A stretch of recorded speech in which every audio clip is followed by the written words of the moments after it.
Well, hello and welcome to Between Two COOs, where phenomenal chief operating officers come to share their knowledge, advice, and at the very end, a crazy story. I'm your host, Michael Koenig, and our guest today is Allen Narcisse, former COO at Workrise and the co-founder and CEO of Gigs, a company focused on making it easier for entry-level job seekers to find jobs in their neighborhood. Prior to starting Gigs and serving as the COO at Workrise, Allen led operations for both Lyft and Uber Eats in the West Coast markets.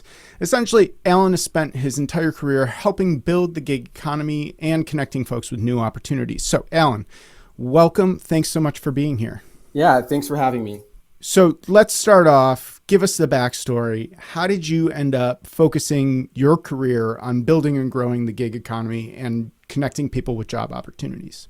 Yeah, I've been in marketplaces for about 15 years now. So my first marketplace business was a company I founded in 2009. It was called eBuyLine, and it connected freelance journalists with publishers. And so that just making sure that freelancers could get work, that they were noticed, that they could showcase their skills became a really important part of that business. We were able to sell that business in 2015. And then, as you mentioned, I started in rideshare. And so the reason I went to Uber is I wanted to work for a fast growing company. I had never thought that I wanted to work in food delivery before joining Eats.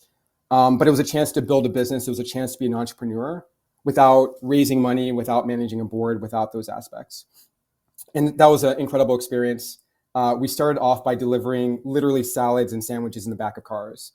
And then we evolved into the Uber Eats that you know today. That business grew 45 times in 2 years. Then I went on to Lyft and had some of the experiences that you just called out in terms of growing drivers, making sure that the markets grew. And just in terms of talking to drivers, understanding their issues, some of the best stories I had at Lyft were eating pizza with drivers and hearing their concerns, hearing how they thought the app had changed, and understanding that when earnings are volatile, it affects a driver's life in a really material way. In fact, one of the ideas that created Gigs, the company I founded, was talking to drivers at events and seeing them connect with me on LinkedIn. And I noticed that their profiles would just say driver for Lyft or Uber and didn't have depth of networks or depth of education. And it made me think that tech companies weren't really serving the networks of blue collar workers or non-white collar workers. And so the original idea for Gigs was really to build a LinkedIn for gig workers. But then I thought, well, the most important thing to connect a job seeker to is an actual job. And so that's why Gigs focuses on hourly jobs for finding jobs in your neighborhood. This experience sort of was enhanced during my time at Workrise, which focuses on energy, labor, and just understanding how hard it is for a worker to find an opportunity, stay in an opportunity, what happens next. And I think that Gigs is really a culmination of all those experiences, starting with journalism, obviously working with drivers, seeing those businesses grow, and then working for a company that focused on staffing and energy, and just understanding how challenging those businesses are to add value to job seekers and workers every day. It's an interesting evolution that you went through there, going from the digital media that you first started out with to then, food delivery, then rideshare, then energy, and now really anything, any role. Tell us about that evolution. There's a bit of content strategy that I think you would find in Gigs. And one of the experiences I had early in Uber Eats is that we were growing so fast that sometimes we expanded into markets where there weren't restaurants available for eaters. And those eaters never came back to those territories that we launched. And so the lesson was, like, when you have a marketplace, you need to make a great first impression to both sides, or three sides, as it would be in the phrasing of a restaurant platform. So in terms of Gigs, the idea is really, how can a job seeker see any job in their neighborhood? And so it's kind of like a content play in that sense, that you would expect to see Starbucks, you'd expect to see your favorite fast food restaurant, you'd expect to see any opportunity. And a lot of that comes from that initial experience at Eats, understanding what happens to a customer on one side of the marketplace that doesn't get fulfilled, to see what they expect when they come to your platform. So let's dive into that decision to start Gigs. You just mentioned creating marketplaces so difficult. and you have a lot of experience doing it. But entering into the job placement sector, it's already filled with incumbents like Indeed, ZipRecruiter, Monster, you name it. So tell us about that decision to go into a pretty saturated market. What was missing from this sector and why? Well, the history of job boards has really shown that there's been these natural evolutions. So newspapers, and then Career Builder and Monster, let's put classified ads on digital. And then Indeed's innovation is like, okay, let's be a search engine for jobs. Let's have every job. But that's one of the challenges, I think, of the incumbent job boards is that they're for everyone, which means that they're not specific. And what we noticed for employers is that they wanted to know specific things about job seekers for hourly jobs. How far away is your commute so you can get to work more reliably? How much experience do you have in this very specific type of job, being a barista, being a waiter? And then job seekers wanted to find a lot more transparency about jobs. So how long do I need to work before I have benefits? How much is it going to cost me to get to work each day? What are all the opportunities that are closest? And so while the incumbent job boards are good for everyone, for this very specific niche, which is a third of the job seekers, a third of the jobs. So 7% of Americans are cashiers. That's how dense that job is in terms of the workforce. And we just felt that this part of the workforce wasn't served, in particular, younger job seekers. And so they're using TikTok and Instagram. They're used to content in a different way. They're used to absorbing things faster. They have shorter attention spans, said in a different way. They want to get directly to the point. And we think that the lengthy written job description is really a thing of the past. We're reinventing that to get to the point where you can understand, should I apply for this job? Is this a good fit? Do I match my experience? Am I wasting my time? Is this going to be a fit? Also, what are the values of the company? Because I see myself being here and the values of the company are really important. And so we think that job boards of the past really don't emphasize these two things. For employers, that connects to the idea of how do I find a quality applicant faster? And that really means being connected to the right applicant and not wasting time on applicants that aren't good fits. So we decided to start with hourly because these jobs we use the phrase liquid, which means that if I'm entry level, I might work at a restaurant, I might work at a grocery store. I can change the industries quickly. And because of the size, 42 million workers work in these industries. Also, there's a big need. So a lot of these, if you look at hotels, you look at retail, you look at food and beverage, between 40 to 60% of these roles are unfilled. So there's an acute problem in this space. And if the problem was being solved, employers wouldn't be using new platforms to fit this need. So all those things put together with my past experience gave me the encouragement to start gigs, to get gigs off the ground, and to start working on a platform that uniquely worked on these problems. Let's back up. How do you approach building a marketplace from the ground up? You've had a lot of experience in it. You've seen how it scales. But what about that initial deal? Yeah, so we call this cold start. There's a famous book written by Andrew Chin, Cold Start. It really frames these ideas from Uber and other marketplaces that we love really well. And I think it starts with which side of the marketplace is hardest. So I think a lot of job boards, they start off by signing employers and then finding job seekers. But the problem with that model is that the initial employers don't have any job seekers to react to, and then they might churn. What we decided to do was start with jobs that we call third-party jobs. So we're getting those jobs from partnerships, and these jobs are on the web. They're available through different means. The idea that we had is that when a job seeker came to gigs the very first time, they would see jobs in their neighborhood that they would expect. Then they could apply to those jobs. And then once we had enough engaged job seekers, we could go after employers with first-party relationships directly to engage and to match with those job seekers. So this was really a three-step process. We have over 250,000 jobs right now on gigs. Then we acquired a lot of job seekers in major markets across the country. And then now we're partnering and piloting with employers who can now access those job seekers for specific job opportunities. It reminds me of Airbnb, those early days where they scraped all of the listings from Craigslist and got them up. And that was a way to kind of shortcut.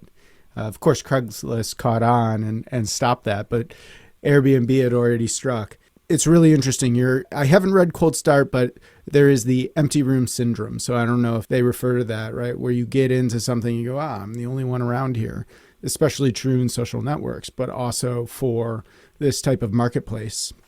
it's not easy to do. You've got to have a lot of guts to do it.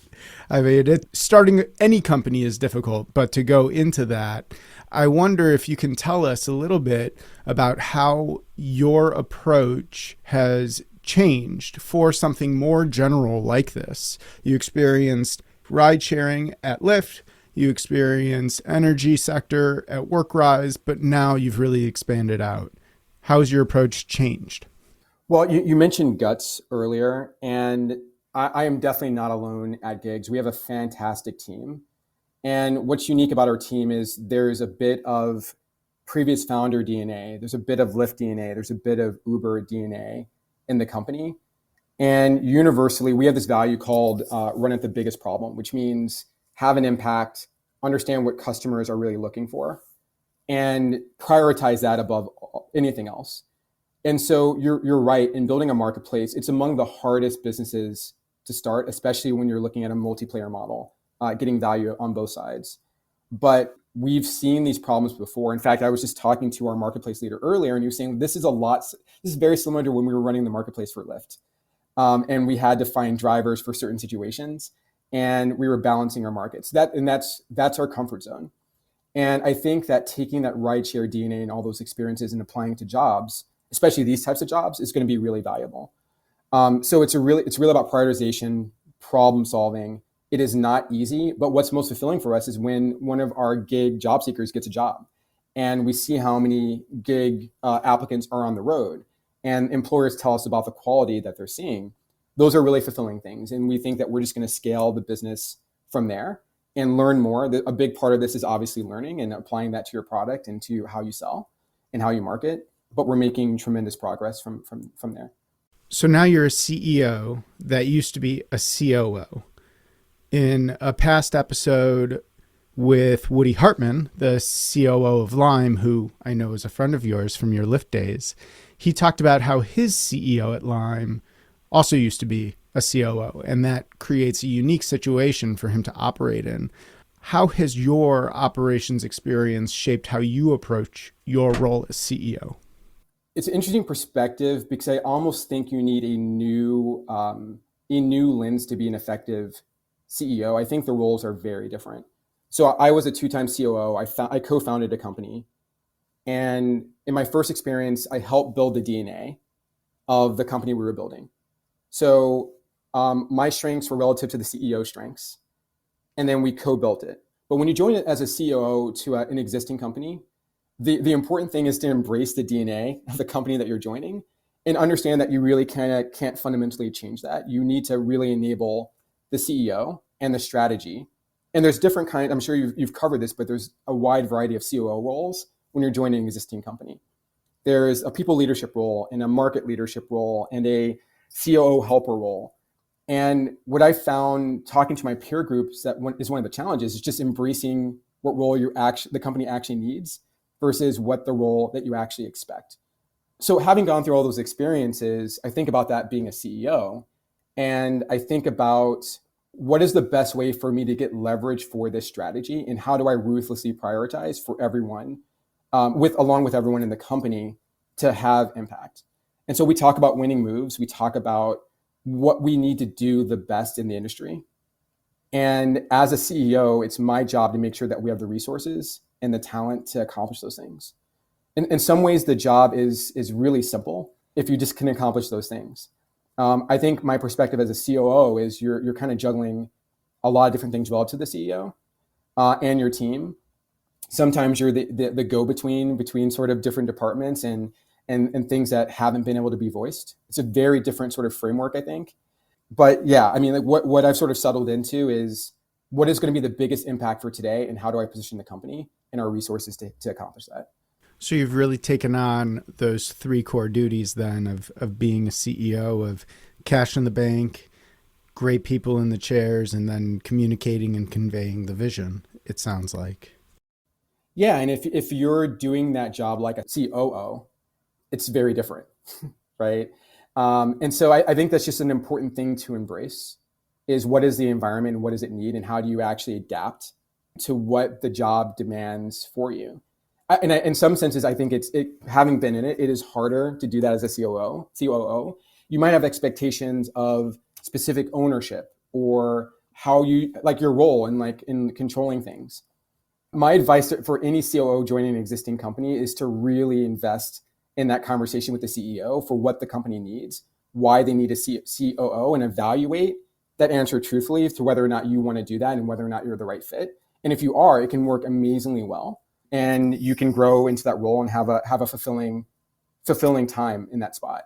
But if you're not, then it can be tumultuous and it can be frustrating. And it's really about managing the expectations versus the reality. So interesting. And you touched on something that we just see all the time, which is the COO role varies so widely. And the one constant generally is that it complements the CEO's skill set in some capacity in a way that wasn't there before. Let's talk about DNA. You talked about DNA of a company. Tell us about how you approach forming the DNA of a company. I know culture is something that you are all over. I'm hoping that you can share some of your secrets. Yeah, some of the values for gigs, I spent time writing and working with friends on before even forming the company. And for me, how the company worked was almost as important as what the company did or what the product was going to be.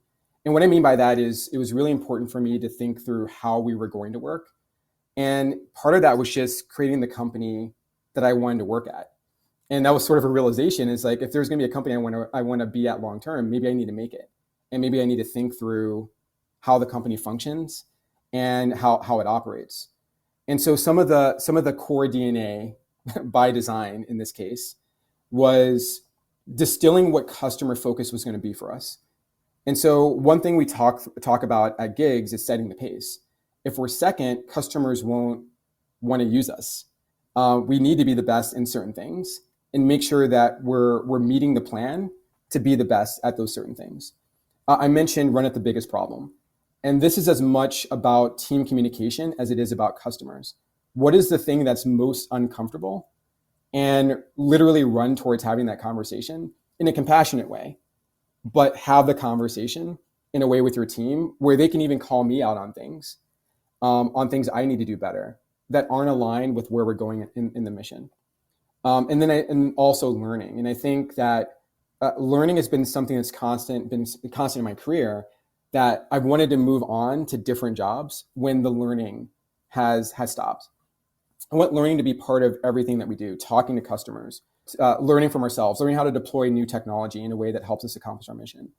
But this is something I want to have us do, actually teaching as much as learning in terms of how we scale information from the outside world into making our decisions. And I think a lot of companies can be wrapped up in their plans and sort of their internal processes and not bring the world into what they do.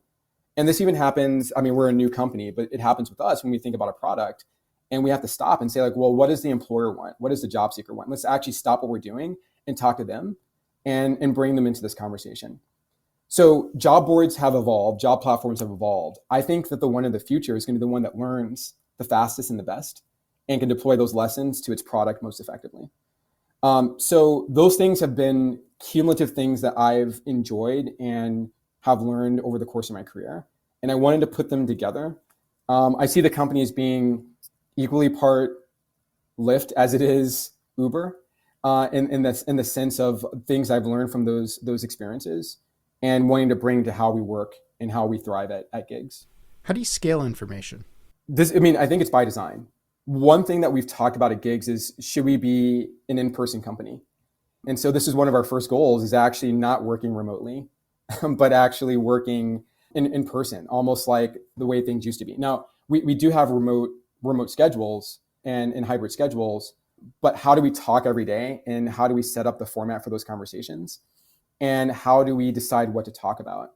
I think we're still formulating that. Like most companies, we're on Slack, but I've tried to set out time for high impact conversations with the leadership team. And one of the core focuses I have now is, how do we become even tighter as a leadership team? How do other people speak and lead the conversation? And then how do we hold ourselves accountable to making sure that everything we're doing is lined up to the goals that we have? So, this is going to be something that is going to continue to evolve. The team is growing. We need to make sure that learning is sticky, even though we're growing. And you talk about sort of the three tenets of being a CEO. One of the tenets, the fourth one, I think, is being the glue and making sure that I'm not bogged down too tightly on day-to-day activities to not see if the team's under communicating or pivoting too much on the wrong information and not communicating for impact. So interesting. You mentioned getting people to speak. And this is a big part of leadership, is making sure that people have the room, but also the psychological safety to speak up. How do you go about it? Well, in meetings, it's something I try to consciously observe is, has someone not said something in a while? Are they not weighing in on this where they've weighed in the past? So I really try to balance the conversations, and I'll call on people like, Michael, what do you think? And obviously a good question is important here to make people feel psychologically safe. But I think a great meeting, let's say you have a meeting of 4 people, a great meeting is 25% communication from each person, and making sure that at the end, the principles that you were focused on were like fully discussed and you fully sort of chewed on them as a group. And there's sort of nothing left unsaid that should have been said. You can pick that up with body language. You can pick that up with participation. But a great meeting is that everyone's had their fingerprint on that topic, and they've been able to spend time expressing their opinions, concerns. And I think concerns are great. We want to make sure that we're looking forward. Like, the fun part about being in a startup is that you're forward looking and you're excited. But also, if there's concerns and risks, you can talk about them like in a courageous way, so that all those are out in the front. There are a lot of concerns and a lot of risks in running a startup. The CEO, the founders, they feel the cash crunch. They feel the existential struggle to survive as a company. How do you insulate folks while still delivering the information that's necessary? Because you don't want to freak everyone out. Well, one core principle is transparency. And so what I guess the other side of transparency is understanding, as a CEO, you can work hard and still not control every possible outcome. And so the things that we can control, the decisions to spend, are things that we should be transparent about. When something doesn't go well, one thing I've learned in my career, and this is something that was hard for me in my career earlier, was delivering bad news, especially in big groups. But one thing I sort of learned is like, well, hey, this isn't necessarily my fault, or it's okay to make mistakes. And you touched on psychological safety. Part of that is modeling that when there is tough news. And so I think that the biggest difference for me internally is the idea that, look, this isn't all my fault. This is not all under my control. I still have positive intent. I'm working as hard as I possibly can. I've got to make decisions on things I don't do. And when something doesn't go well, I know that we're all together as a team and we'll rally around it. I'd rather our team be a team that can fix things quickly as opposed to a team that will be perfect. You mentioned startups being hard. They're extremely hard. But how do we rally around the things that we can do to change the trajectory of the business? And maybe one of the outlooks is that bad news is actually favorable for us because we know what not to do. And so all things are actually good for us. All things are good things on the path that will help us know what not to do and what not to invest in. But I try not to take that burden on for my own sake, but also for the team's sake. And I want them to feel the same way, right? It's okay to make mistakes as long as we're headed in the right direction. And no matter what, we know now, and we can move forward. So every now and then I take a question from the audience. This one comes from another mutual friend of ours. In an interview with the LA Times, you shared that when you first joined Lyft, you told your team that you only wanted to make 5% of the decisions. Elliot Darvit asks, what do you mean by that?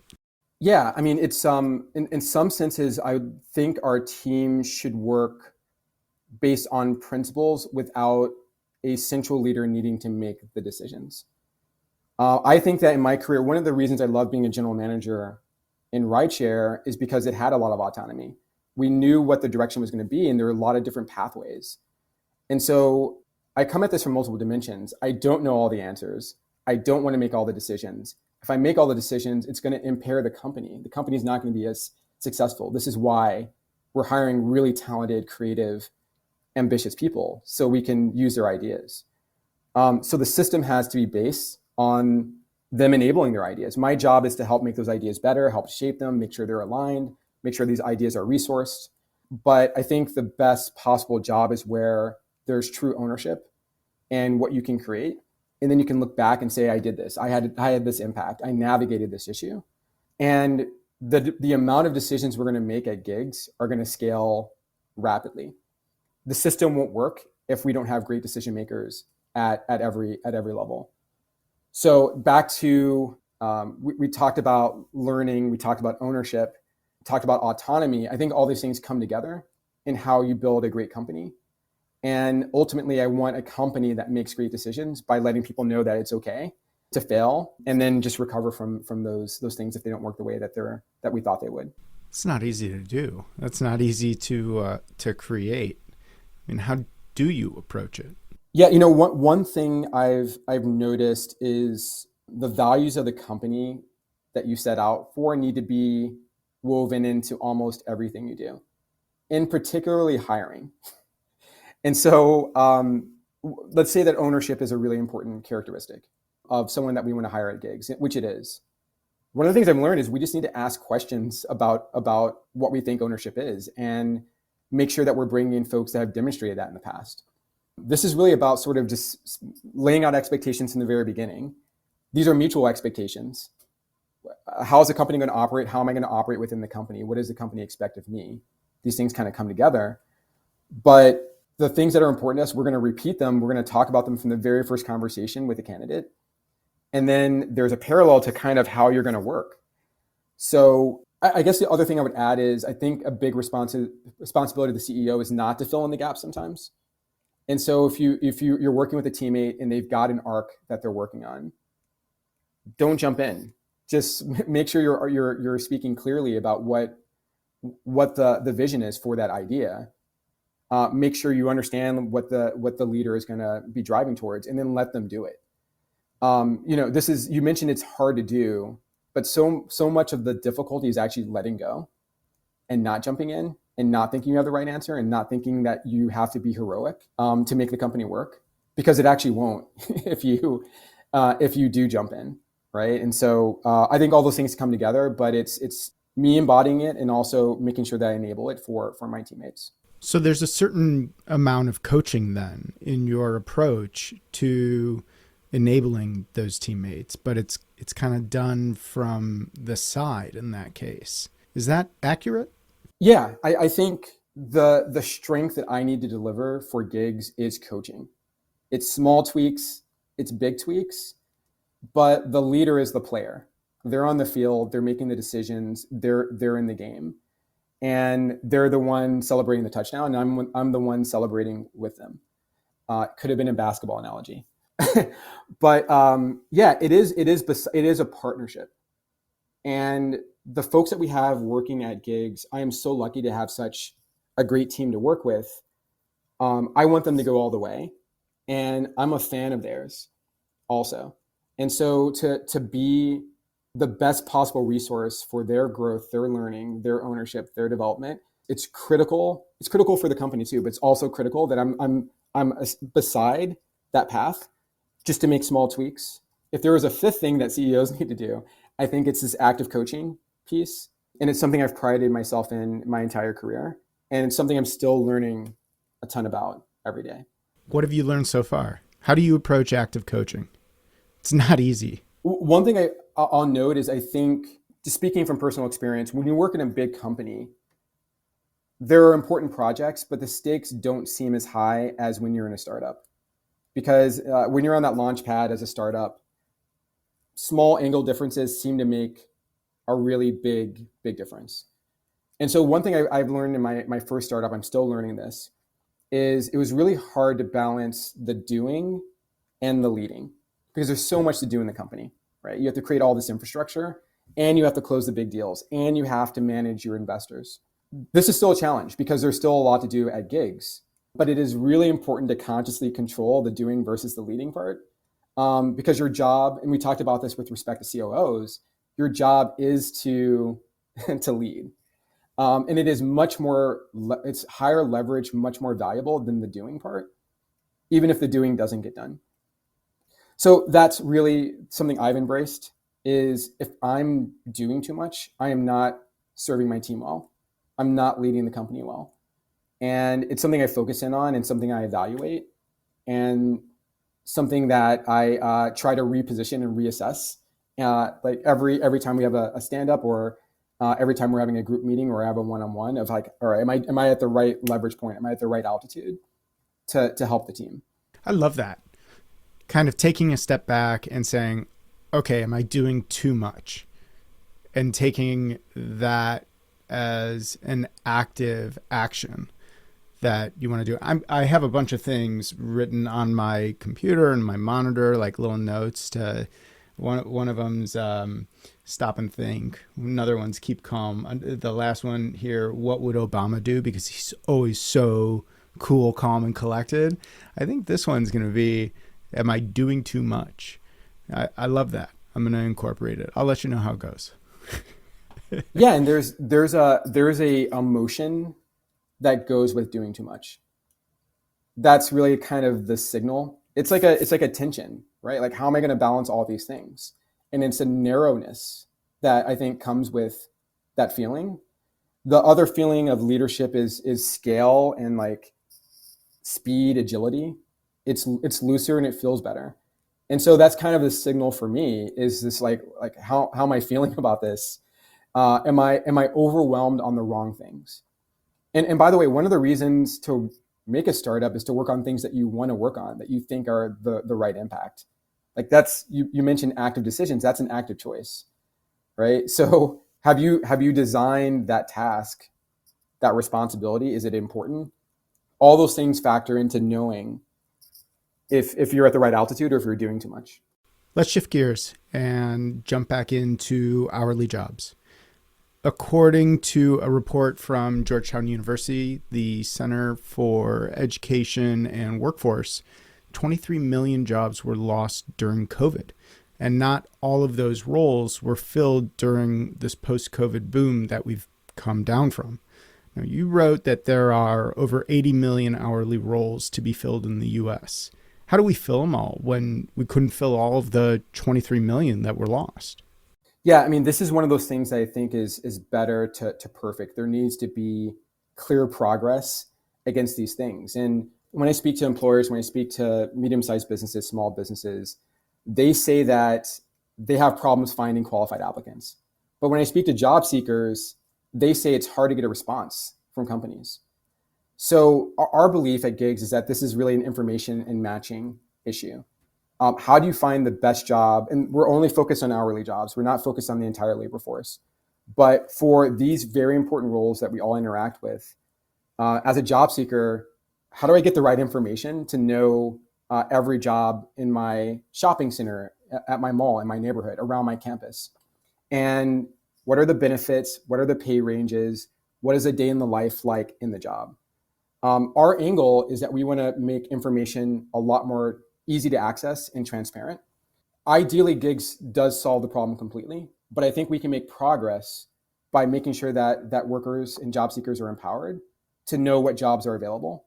And this is just something you really can't do today. You can't. There's no app or no tool that can give you a small geography and let you know every opportunity. And that's our vision. Every business should be in Gigs, and you should be able to learn about any business, whether it's a cleaners or your local grocery store.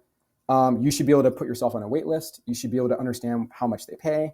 You should be able to know what it's like to work there. And that's what we're building towards. We think that helps fill this gap by just empowering and strengthening the knowledge that job seekers can approach the search with. So what is the business model for Gigs then? Yeah, so we're launching with a cost per application model, which is common in our industry. And the idea is that there's no commitments, there's no contract, there's no monthly subscription. Further, we are saying that you only pay for qualified applicants.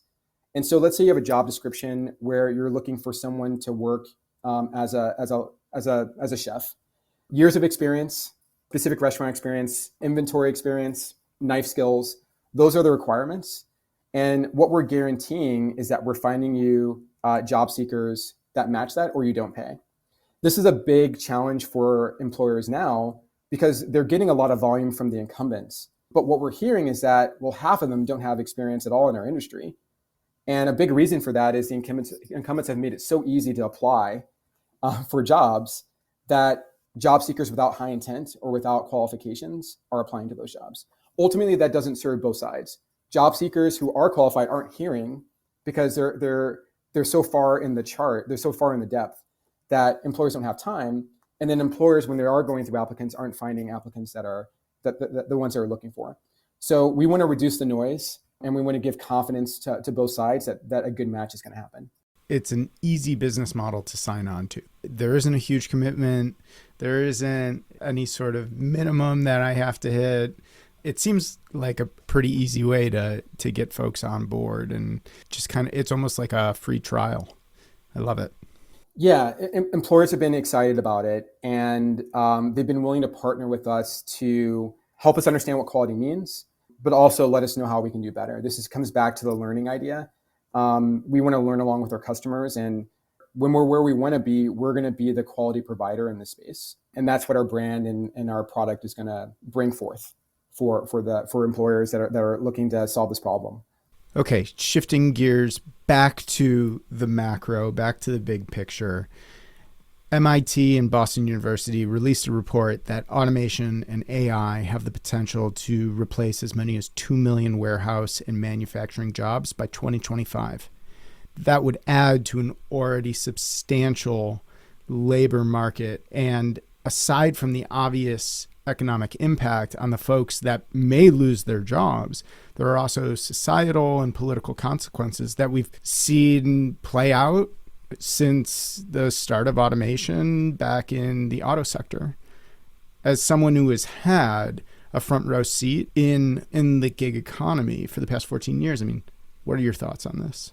Yeah, it makes me think of my time in rideshare when autonomous vehicle development was a core topic.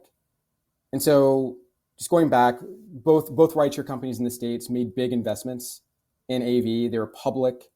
They were big parts of the valuation for those companies. And so when I spoke to drivers, when I spoke to officials, they were concerned about the future.